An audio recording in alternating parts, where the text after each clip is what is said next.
When it comes to Team Ninja titles, understanding the finer details of the game will always give you an edge, and Rise of the Ronin is no exception. If your samurai adventure is just beginning, then you might want some tips and tricks for making the most out of it. We've got you covered.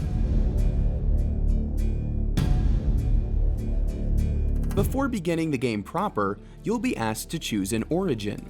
There are 6 of them, and they all start you off very differently. For example, Killer is focused on the strength stat and weapons like the katana and odachi. But here's the thing, you're gonna get all kinds of opportunities to play with other weapons and unlock skills as the game goes on. Your origin really only affects the opening hours of the game, so just pick the one that sounds fun. You can totally change your playstyle later by utilizing the game's different ways to level up, which you should get to know. First, there are regular skill points. You'll earn one when you accrue enough standard experience, or by completing certain quests and open world activities. There's a second kind of experience called karma, which builds up in the same way, but in classic Souls-like fashion, you lose it upon death. Take out the enemy that killed you, or just land one critical hit on them, and you'll get it back. When the meter fills, you can bank your karma at one of the game's Veiled Edge banners to earn more skill points. There are also specific strength, dexterity, charm, and intellect points, all of which can be earned by completing quests, doing activities, or using certain items. Some skills require those instead of regular skill points, so be aware of what you need to unlock each one.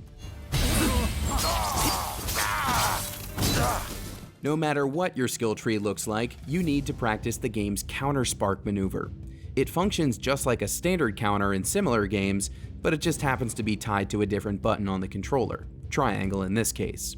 Mastering this move is the key to taking down fugitives and other foes. You can whittle down their health or attack when they're blocking to drain their ki, but nothing will help you take down an enemy faster than a well-timed counterspark, leaving them wide open. Hand in hand with the counterspark is the blade flash, which is all too easy to forget. During combat, a meter will fill up beneath your weapon icon. This indicates how much blood it's accumulated. By tapping R1 after an attack, you'll quickly fling the blood off of your blade, cleaning it and giving you a ki boost. This is, well, key to keeping your stamina up during combat. With the right skills, you can even increase the amount of ki you recover each time. Speaking of cleaning your weapon, don't get hung up on a single weapon type. You'll see a lot of katana and odachi footage in this video, but the game has a wide variety of weapons to choose from. It's important to spend time with those too. The true benefit here is variety. Trying out different weapons will keep the game feeling fresh, and it may also lead to you finding a new favorite. All weapons are valid in combat, but you may find yourself preferring certain ones depending on the situation. Sometimes you won't want to go in swinging, and that's okay too. In fact, stealth is highly encouraged here. Given the reputation of many games like Rise of the Ronin, you might not think that's the case, but it's true. So have fun sneaking around. Several of the game's skills are based on these quick and silent assassinations, letting you take out whole groups at once or yank enemies right off the ground. Some missions even depend on it.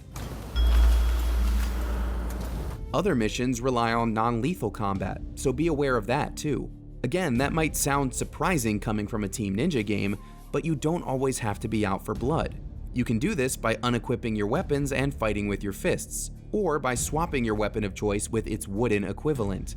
Some missions call for this in their objectives, but it goes for random encounters too. You don't always have to kill troublemakers, and you'll get different rewards based on how you handle street fights. Sometimes it's best to avoid a fight entirely, at least until you've leveled up enough. Rise of the Ronin is quite clear about this with on-screen indicators. A white symbol means the enemy is a bit stronger than you, a yellow symbol means they are much stronger than you, and a red symbol means you definitely need to level up before challenging them. For fugitives specifically, you can check on your map to see each foe's respective level. This way you'll know when it's safe to hunt them down. Speaking of your map, know that it fills out naturally based on your exploration. You won't be climbing any towers here. Instead, icons will fill in gradually as you do things like restore public order by clearing bandit camps, engage in random encounters, or simply touch banners to unlock checkpoints. All of these things raise your bond level with each region. There are rewards as that meter fills up, in addition to the map itself showing you more points of interest. A lot of those rewards are new pieces of gear. There are a ton in this game. As you mix and match, you'll find looks that you like more than others, even if you're only focused on the stats. By using the redesign option at your longhouse, you can change the appearance of any piece of gear to suit your liking. Also, note that some pieces of gear belong to a set. However, the majority of these sets are not unique pieces of gear. You'll find many that share the same label, so don't think you need to hoard every shiny orange helmet or pair of boots you find. Finally, on the topic of hoarding, we recommend you just go into the menu and turn on auto-collect items. You are going to pick up literally thousands of them in this game, and it's so much easier to simply walk near an enemy's body or crafting ingredient instead of pressing a button every time. And that's it. Those are the important beginner's tips to keep in mind as you start your samurai journey in Rise of the Ronin. If you want more help with the game's deep combat system or skill tree, then you already know where to go. IGN.